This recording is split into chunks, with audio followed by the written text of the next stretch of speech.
Hey tubers, Bart coming at you with a quick mail day. About to mess with some cards.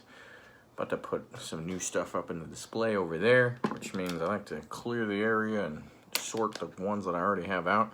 Otherwise, I make a tremendous mess. So, I'll share what little mail day I have for you.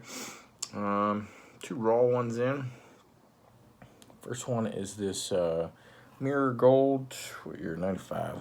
95 Select Certified Mirror Gold rice. I had picked this up in order in hopes of grading it. And the edges and everything look good.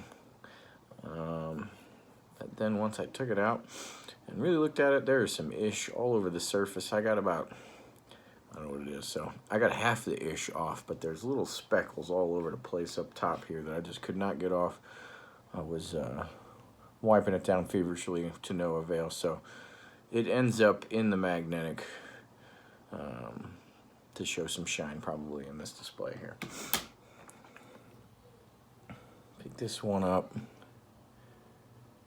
TO Shrine Time from 99 Flare Showcase. I don't know if you can see it in this one. I got a rice. I think it's that one right there. Of the same. And I was looking around for displays purposes, which ones, I could find matching ones and stuff like that to make them look good. Out of 1,500, thought it looked good. Thought it would display nice. Don't have enough TOs in the PC. So, there you have it. And then, what would one of my videos be without some slabbage? Super random. 2001 NFL Showdown. Drew Brees, first and goal foil. So you got the first and goal there, and the name and foil as well. So it's kind of an insert of this Showdown set. And it's a Brees rookie. So I just thought it was cool. So I put in a bid on it when it was at auction. Hey, if it goes under this, I will take it. It's a Brees rookie, right? And it's in mint 9. So I won. And I'm happy to have it. 66 Bruce Bosley. Been looking for this one forever to upgrade.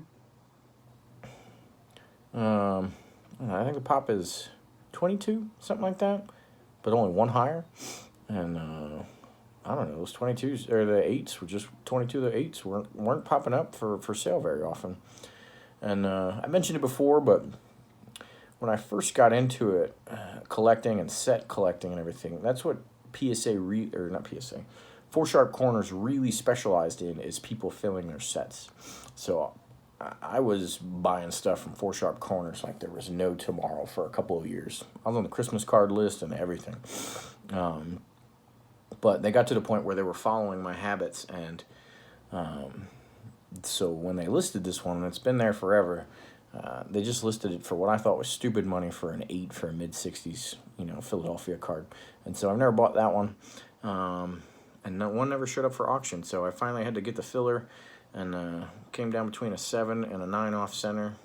I actually went with the 9 off center, which is against my normal buying practices, but it was a nice filler, good look good, and I finally got this, and there's still one of these on 4 Sharp Corners, but I got this for 1/3 of that price, and so happy to have had some patience with that one, because I don't always apply that much patience with some of this. You guys know what I'm saying there.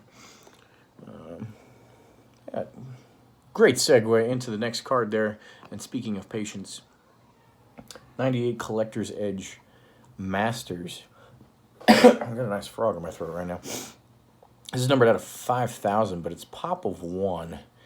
And it looks a little better in person, but it's not the greatest looking card ever.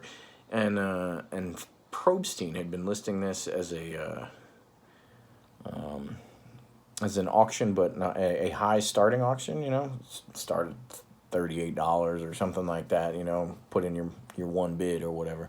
And they were just kind of trolling for that for, at least 6-7 months or something like that. So finally they listed it at like 22 or something like that. It's pop 1, so I kept watching it because I'm not going to ignore a Jerry pop 1 card. And when you talk the foil and the dark, ones that aren't, the sides that aren't foil or dark edges and stuff like that. The back is the same, all dark and everything like that. Not greatly centered on the back, by the way. You know, you just can't ignore a pop 1 card like that. So eventually got low enough, all right, I'll snag it as a pop 1.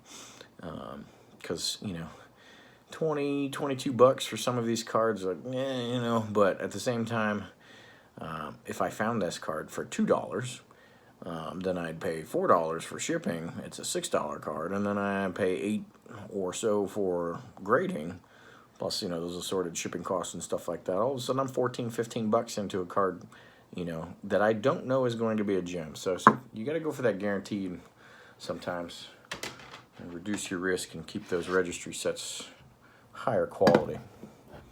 But to balance out that pickup for whatever, 22 bucks, this is Pop 1, 2003 scorecard. Jerry's cards in Raiders just don't go for it nearly as much.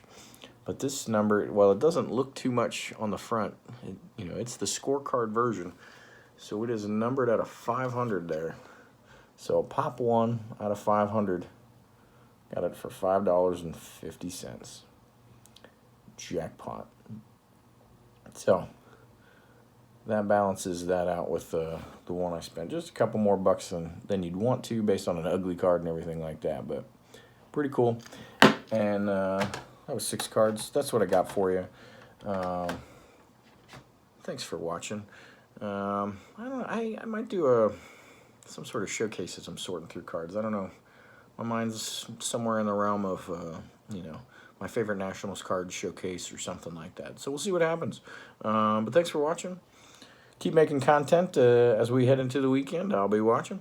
And till next time. Later.